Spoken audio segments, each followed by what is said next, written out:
In 1513, a Turkish admiral named Piri Reis produced a map. It still exists. It sits in the Topkapı Palace Museum in Istanbul. Historians have examined it, catalogued it, and placed it in the official record of cartographic history. The explanation is straightforward. Reis compiled it from older source maps, some of which he named, some of which no longer exist. That explanation accounts for its existence. It does not account for what is drawn on it. The lower portion of the Piri Reis map shows a landmass extending along the bottom edge. It is detailed. It shows bays, inlets, and what appear to be river systems. The problem is the date. Antarctica was not officially discovered until 1820. The Piri Reis map predates that by over 3 centuries. When cartographers and researchers began comparing the lower landmass to modern survey data of Antarctica, specifically the subglacial coastline, the shape of the continent beneath the ice. The correspondence was notable enough that it prompted a formal letter from a U.S. Air Force strategic intelligence officer in 1960 to a university professor studying the map. That letter did not make headlines. The map remained in the museum. The explanation remained unchanged. That is where this investigation begins. The standard framework for the history of cartography is this. Maps improved gradually as exploration expanded. Early maps were rough, symbolic, and geographically inaccurate. As sailors traveled further, accuracy increased. By the age of exploration in the 15th and 16th centuries, European cartographers began producing increasingly reliable charts. The tools were basic, magnetic compasses, rudimentary astronomical instruments, and dead reckoning. Accuracy was limited by the technology available. This framework is reasonable. It fits most of the cartographic record. But it does not fit all of it. Scattered across European archives and museum collections are maps that predate their supposed discoveries. Some show coastlines with precision that required either direct observation or access to survey data that, by the official timeline, did not yet exist. The Piri Reis map is the most discussed, but it is not alone.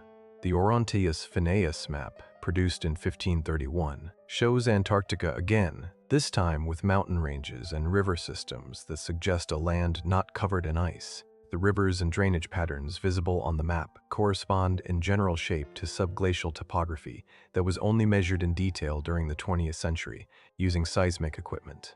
The Oronteus Finaeus map shows a continent with its interior visible. The continent has been under ice for at least 6,000 years by current geological estimates. Some estimates place the last period of full deglaciation considerably earlier. The question is not whether the map is real. It is real. The question is what the mapmaker was working from. Piri Reis himself provided part of an answer, and it only deepens the problem. In his own notes attached to the map, he stated that he compiled the chart from approximately 20 source maps. Some were from his own era. Others, he wrote, dated from the time of Alexander the Great. He referred specifically to charts that came from ancient sources, maps that had passed through multiple hands and translations. This is where the investigation encounters a structural problem. If those source maps existed and contained accurate geographical data about Antarctica, then someone, at some point before 1513, had direct observational knowledge of that coastline. The current framework does not accommodate that possibility. So the source maps, mentioned explicitly by Reis, are categorized as lost, unverifiable, and therefore not incorporated into the mainstream explanation. The absence of the source material becomes the reason to dismiss the data in the derived material. That is a pattern worth noting because it repeats. The Zeno map, published in Venice in 1558, purports to show a voyage made in the 1390s through the North Atlantic. It shows Greenland with an accuracy that cartographers in the 16th century should not have possessed. The interior rivers and topography shown on the Greenland portion of the map correspond to features that lie beneath the Greenland ice sheet, features that were mapped using radar equipment in the ice. 20th century. The Zeno family, who published the map, claimed it was based on letters and documents from their ancestors. Those documents were subsequently questioned. The map has been called a forgery. The debate has never been fully resolved. But here is what does not change. The geographical data on the map is accurate in ways it should not be, regardless of when it was produced. If it is a 16th century forgery, the forger had access to subglacial geographical data about Greenland that no one in the 16th century had the instruments to measure. If it is a genuine 14th century document, the observation problem moves back 200 years. Either way, the accuracy requires an explanation that has not been provided. The focus tends to land on Antarctica because it is the most dramatic example, a continent hidden under ice, supposedly undiscovered until the 19th century, appearing on maps 3 centuries earlier with geological features that modern equipment only confirmed recently. But if Antarctica were an isolated case, it might be more easily dismissed. It is not isolated. There is a broader category of cartographic anomalies, maps that show land masses, islands, and coastlines that either no longer exist or that existed in forms different from what the official discovery timeline suggests. Some of these discrepancies are minor, some are significant. Collectively, they suggest that the cartographic record contains data of uncertain origin. The island of Antilia appears on European maps beginning in the 15th century, before Columbus. It is shown with consistent shape and internal detail across multiple maps from different cartographers working independently. Some researchers have suggested it represents a genuine landmass, possibly a garbled reference to Caribbean islands encountered through pre-Columbian contact. Others have dismissed it as mythological. The consistency of its depiction across unrelated cartographic traditions has not been fully explained. High Brazil appears on maps of the North Atlantic from the 14th century onward, positioned west of Ireland. It continues to appear on charts until as late as 1865. It was removed from British Admiralty charts only in 1873. The island was not mythological in the eyes of the people producing those charts. It was treated as navigational data. Its disappearance from modern maps is attributed to it never having existed, but its presence on official navigational charts for over 5 centuries, used by working mariners, is a different kind of claim than a legend appearing in a manuscript. At this point, the investigation has to address the most common counter-argument, which is this: old maps were inaccurate, and cartographers filled gaps with speculation, mythological elements, and copied errors from earlier maps. The persistence of fictional landmasses on charts was simply the result of cartographic conservatism. Once something appeared on a map, subsequent mapmakers copied it without verification. This explanation is partially correct and well documented. There are clear examples of islands and features that were copied from map to map through the centuries, without any genuine observational basis. Features that originated as misreadings of coastlines, computational errors in longitude calculation, or literal mythological insertions. The cartographic tradition had this problem, and scholars have documented it carefully. But this explanation creates a different problem when applied to the specific anomalies under discussion. The subglacial features shown on the Piri Reis and Oronteus Finaeus maps could not have been arrived at through copying mythological elements or misreading coastlines. They correspond to physical geological data. A cartographic error that happens to match the shape of an ice-covered continent's subglacial topography is a different category of error than a misread coastline or a copied legend. The standard explanation accounts for how fictional islands propagated to the cartographic tradition. It does not account for why specific maps contain accurate data about geographical features that require direct observation or measurement to know. There's another dimension to this problem that receives almost no attention in mainstream discussions of historical cartography. Longitude. Accurate longitude calculation requires an accurate timepiece, specifically a clock that can maintain precision over a sea voyage. This problem was not solved until John Harrison developed his marine chronometer in the 18th century. Before that, longitude was estimated through dead reckoning and astronomical observation methods that accumulated error over distance. Long-distance longitude errors of several degrees were common in the 16th and 17th centuries. Several of the anomalous maps, including the Piri Reis map, show accurate longitude placement for landmasses that the official timeline says were either unknown or imprecisely charted at the time. The longitude accuracy on parts of the Piri Reis map is better than what the instruments of 1513 should have produced. This is not a subjective assessment. It can be measured. When the map is mathematically analyzed by placing it against modern coordinate systems, specific sections of the map show positional accuracy that implies a level of navigational precision that history does not assign to that period. The official explanation holds that the errors in the map are consistent with 16th century limitations. That is true in some sections. In others, it is not. The precision does not distribute evenly across the map. Some regions are inaccurate in the way you would expect from 16th century methods. Others are not. That uneven distribution is more difficult to explain than uniform inaccuracy would be. In the 1960s and 1970s, a small group of researchers, primarily outside academic cartographic history, began examining these maps systematically. The most prominent was Charles Hapgood, a history professor at Keene State College in New Hampshire.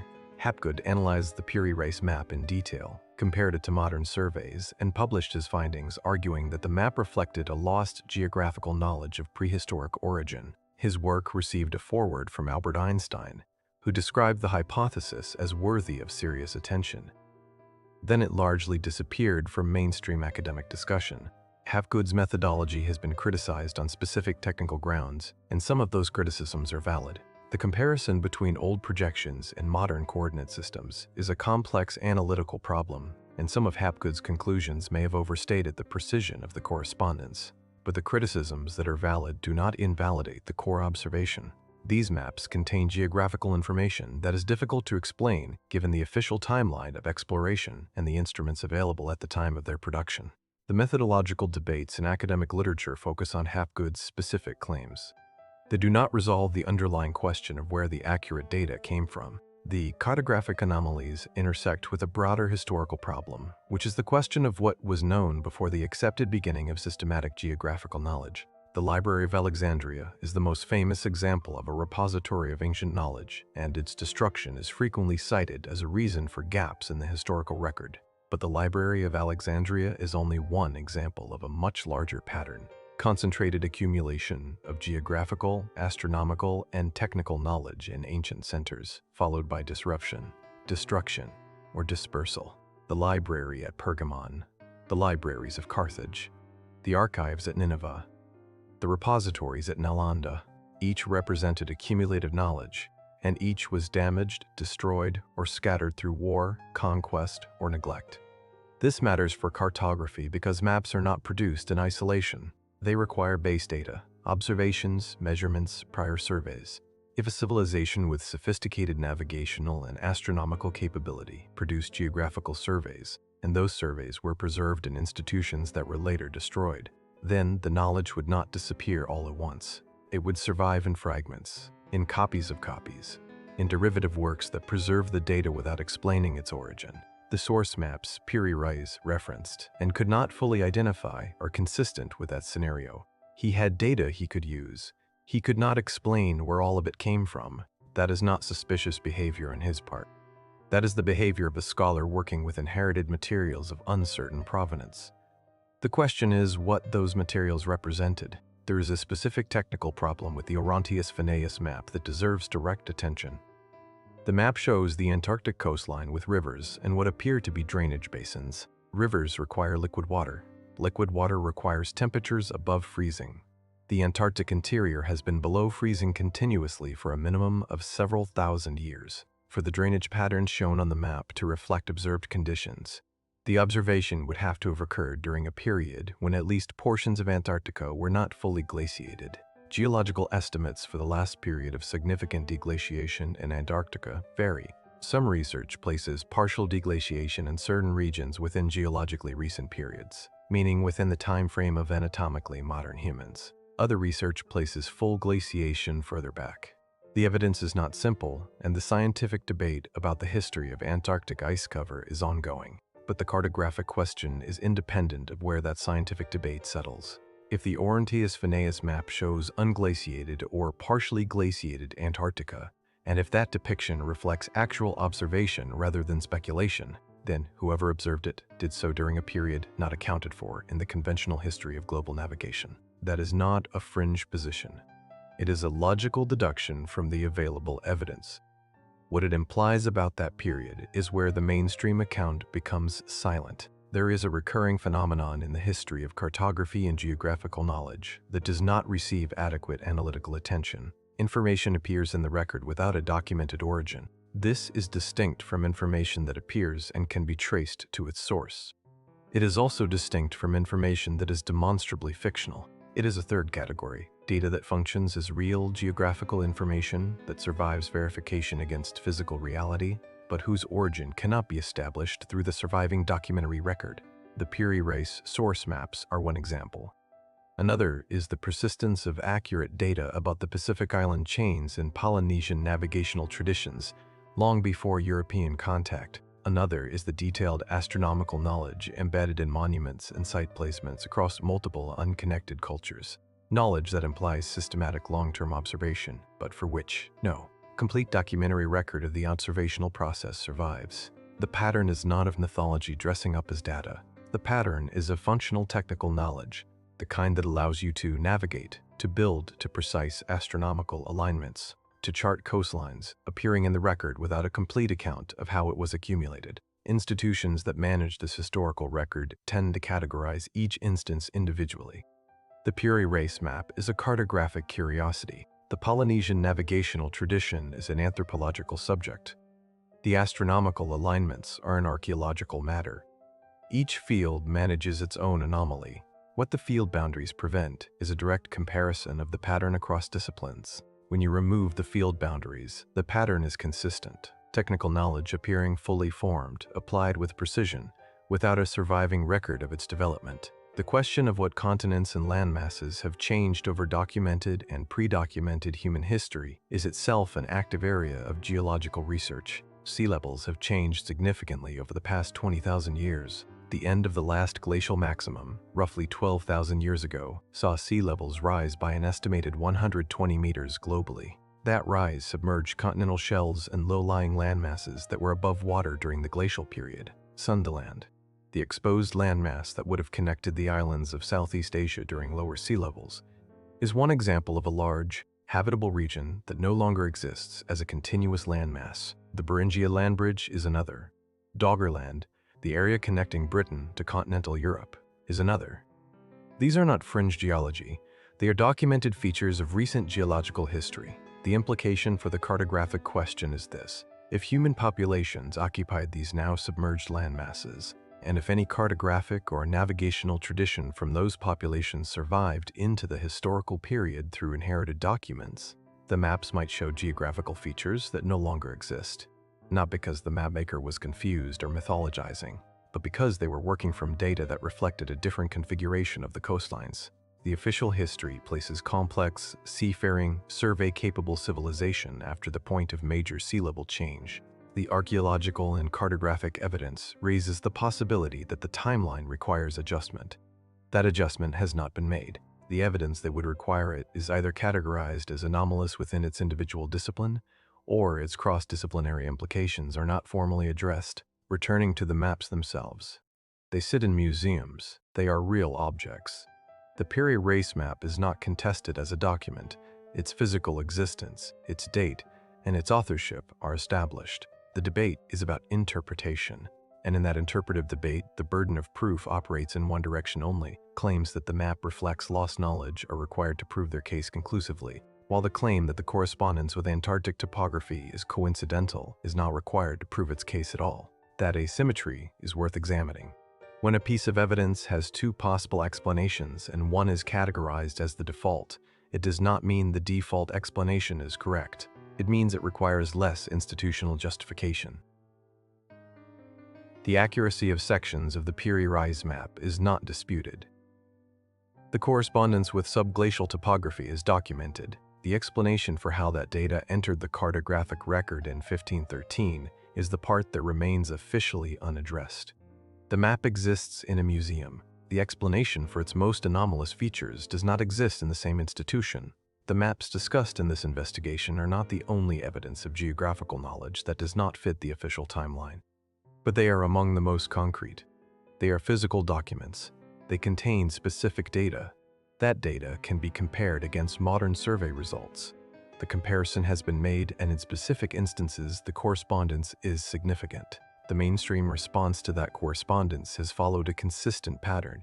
Each individual case is addressed with objections that may or may not be technically valid, and the cumulative pattern across multiple cases is not formally engaged. That pattern of response is itself informative. It suggests that the implications of treating these cases collectively, rather than individually, are implications that mainstream scholarship prefers not to articulate. The implications are not necessarily dramatic.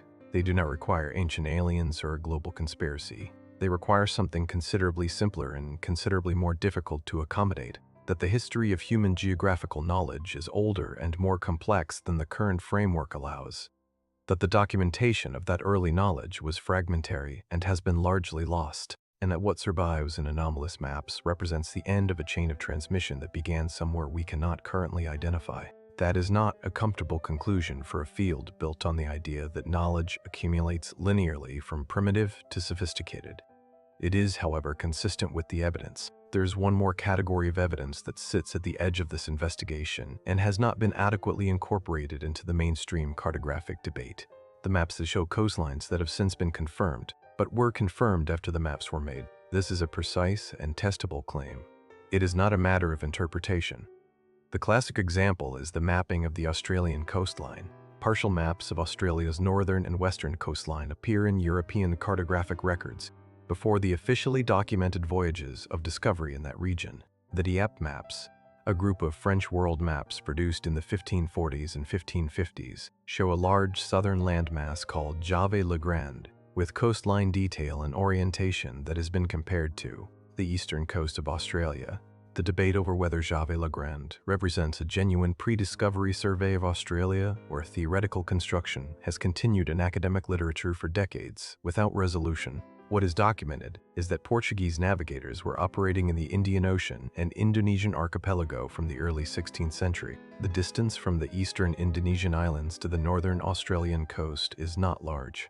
The question of whether Portuguese or Allied navigators reached Australian waters before the official Dutch discovery in 1606 is live in academic debate, not settled. The depict maps exist. Their data source is unresolved. The pattern is the same, a map that contains data which appears to precede the documented discovery of the territory it depicts. There is also the question of projection. Modern cartographic projection, the mathematical method of translating a spherical surface onto a flat plane, involves sophisticated geometry. Different projections distort distance, shape, and area in different ways. The choice of projection affects how a map looks and how accurately it represents the original geographical data. When researchers analyze historical anomalous maps, one of the tools available is to test which projection system the map appears to have been constructed on.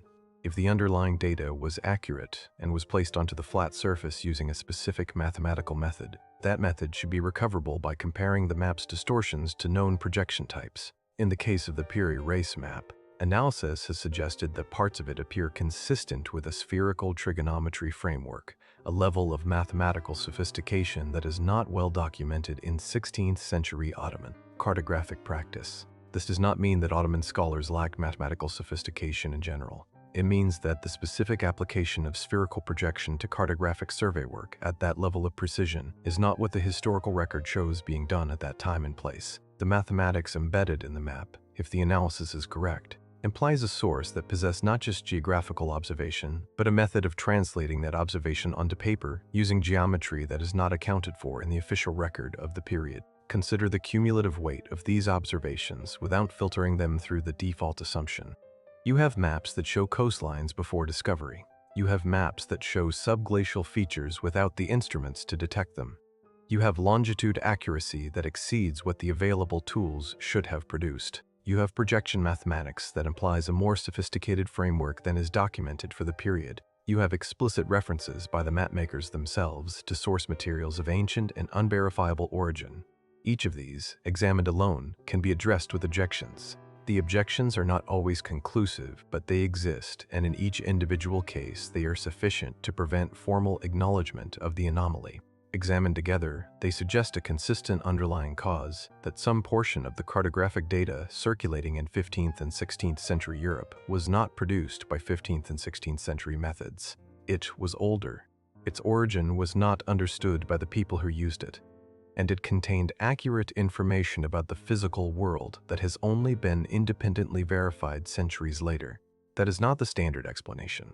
The standard explanation does not address this possibility at all. It addresses each case individually, supplies a local objection, and moves on. What it does not do is account for why the same pattern, accurate data without a documented method of acquisition, appears across multiple maps, multiple cartographers, multiple centuries, and multiple geographical regions. The maps are still there. They have not changed. The subglacial surveys that confirmed their accuracy were conducted in the 20th century and are part of the scientific record. The gap between what those surveys found and what the maps show, produced centuries earlier, has not been explained. The institutions that hold these maps describe them as historical artifacts. They provide dates, authorship, and context. They do not provide an explanation for the accuracy of the geographical data in the sections that should not have been accurately drawn. That silence is not evidence of a conspiracy. It is evidence of a boundary, a limit at which the available framework stops producing answers and starts producing avoidance. The maps exist. The data in them exists. The confirmed accuracy of specific sections exists. The chain of knowledge that would explain how that accuracy was achieved does not exist in any archive currently accessible to researchers. Something was known. The record of how it was known is gone. What remains are the maps. Physical objects sitting in climate-controlled rooms, accurately describing a world that the people who made them, by all official accounts, had no complete means to see.